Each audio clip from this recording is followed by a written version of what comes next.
All right, today we're talking about the sophomore class for the Minnesota Golden Gophers. That's obviously Elliot Eliason, Joe Coleman, and Andre Hollins. They were freshman starters last year.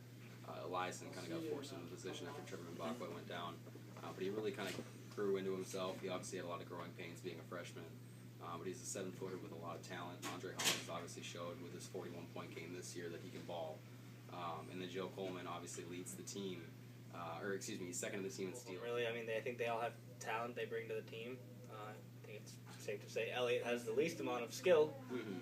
Just kind of looks like a big, clumsy dude sometimes on the court. But there's no substitute for size. You can't teach being 7 feet tall, and that's what Elliot brings.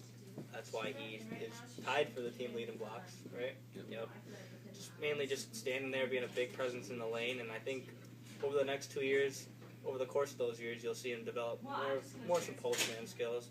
I believe he was the best player in Nebraska coming out as a high school senior. So obviously there's some talent there. Maybe Tubby can tap that potential. The keys to Joe Coleman was too. They got a new strength coach over there, Steve Feld, and he really focused on getting these guys into game shape and running the court. One of the biggest things under Tubby's system is their pressure defense. And one of the struggles that they had last year was in the Big Ten, they kind of wore down their shooters with this pressure defense, and they weren't able to put up the shots that they wanted to at the end of games.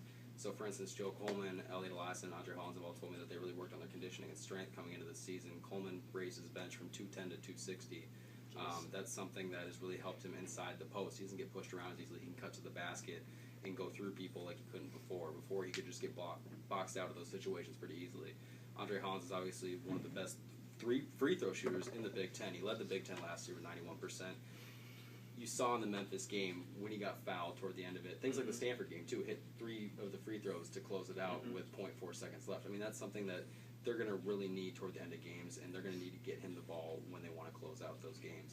Moving forward, though, I think with Mbakwe and Rodney leaving, when you only have those 3, you're really missing then the post presence, because right now you got Mbakwe at the 5 in your prime starting lineup, and you got Rodney at the 4. Those guys leave, you're missing everybody, so I think you're right. Eliason needs to kind of develop those kind of post skills to fill the void, the large void that both of them are going to leave.